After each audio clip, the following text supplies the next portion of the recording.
ابو لہب، ابو جہل، ایک علاقہ، ایک محلہ، ایک بستی، ایک زبان، لیکن دین ایک نہیں ہے۔ دین ایک نہ ہونے کی وجہ تبت یدا ابی لہب و تب، تازیانے برسے، یہ اپنا نہیں ہے۔ بلال حبش سے آیا، صہیب روم سے آئے، اور سلمان فارس سے آئے۔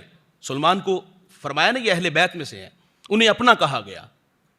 بلال کے ہاتھ کو حضرت عمر نے چوما اور کہا کہ اوروں کا غلام ہے، ہمارا تو آقا لگتا ہے۔ اور دین ایک ہونے کی وجہ سے یہ اپنے ہیں اور وہ اپنے نہیں ہے۔ ہماری شناخت، ہماری پہچان الگ ہے۔ یہ پلیٹ میں رکھ کے ہمیں وطن نہیں ملا، اور یہ وطن حادثاتی طور پہ نہیں بنا۔ بھائی جان، لوگوں نے کسی نظریے کے لیے اپنی جانیں دی تھی، اپنے گھر بار چھوڑے تھے، اپنی 4 فطری محبتیں، وطن، مال، اولاد اور جان، یہ فطری محبتیں بھائی چھوڑنا مشکل ہے، آسان نہیں ہے۔ وطن کی محبت اگر پوچھنی تو اپنے بیٹوں سے پوچھو جو پردیس میں زندگیاں گزار رہے ہیں۔ وطن کی محبت اپنے والد سے پوچھو جس نے اولاد کی خوشیاں خریدنے کے لیے اپنا وطن چھوڑا اور پھر ساری زندگی پردیس کے دھکے کھائے۔ وطن چھوڑنا آسان نہیں تھا بھائی، وہاں ان کی زمینیں اپنی، وہاں کاروبار اپنے، لیکن وطن کو چھوڑنے کا مقصد فقط یہ تھا کہ ہم اس کو اسلام کی ایک تجربہ گاہ بنائیں گے، وہاں اللہ کا قانون چلے گا۔ تو اس لیے ان لوگوں نے اس وطن کو بنانے کے لیے قربانیاں پیش کی۔ 10 لاکھ شہیدوں کا خون ہے اس کی بنیادوں میں، گارا مٹی نہیں اس کی بنیادوں میں۔ اس وطن کو بنانے کے لیے بھائی جان ہمارے بڑوں نے بڑی قربانیاں دی ہیں، اپنے وطن کی قربانی دی، بھائی جان اپنے مال کی قربانی دی۔ تو پھر ہم نے اس وطن کے ساتھ کیا کیا؟ 14 اگست آئے تو کیا باجے لے کر کے سڑکوں پہ یا گاڑیوں سے سلنسر نکال کے جناب طوفان بدتمیزی میں جائے؟ یہ آزادی ہے؟ اسلام تو غیرت مند دین ہے، یہ آزادی منانے کا طریقہ ہے۔ کیا ہمیں 14 اگست کو ہمیں اپنے یاد نہیں آتے کہ اس وطن کے لیے انہوں نے کتنی قربانیاں دی تھی؟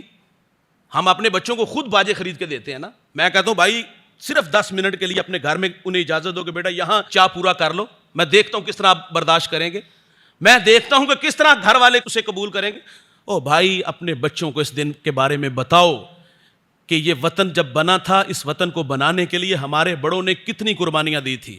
اپنے بچوں کو بتانا ہوگا بھائی اس دن ہلڑ بازی نہیں، اس دن باجے لے کر کے لوگوں کو تنگ نہیں کرنا۔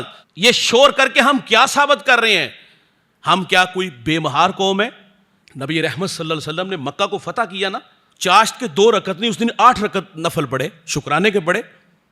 موسیٰ علیہ السلام نے جب فرعون سے نجات حاصل کی تو روزہ رکھا تھا۔ بھائی جان آزادی ملے تو آزادی کا مقصد تو یہ تھا کہ ہم شور شرابہ نہیں، سجدہ کرتے۔ آزادی ملی ہے تو بھائی جان ہم شکرانے کے طور پر شہداء کو خراج عقیدت پیش کرتے، یار ہم قرآن خوانی کرتے۔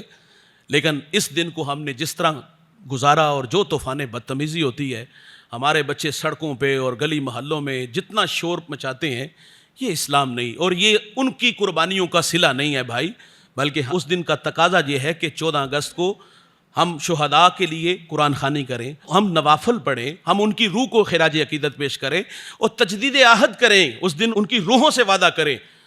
لیکن اس دن جو طوفان بدتمیزی ہوتا ہے، اللہ یاز الحفیظ، اللہ ہمیں معاف فرمائے، تو میں آپ کو دعوت دوں گا، آپ کے پڑوس میں مرکز مصطفیٰ، وہاں سالانہ پرچم کشائی بھی ہوتی ہے، اس دن شہداء کو خراج بھی پیش کیا جاتا ہے اور ان کی روحوں کے لیے قرآن خوانی بھی ہوتی ہے۔ یہ وطن کیسے بنا، وہاں یہ ساری باتیں سیکھنے کے لیے، سکھانے کے لیے ہمیں ملیں گی۔ اللہ تعالیٰ سے دعا ہے کہ اللہ ہمیں اس وطن سے بے پناہ محبت کی توفیق عطا فرمائے۔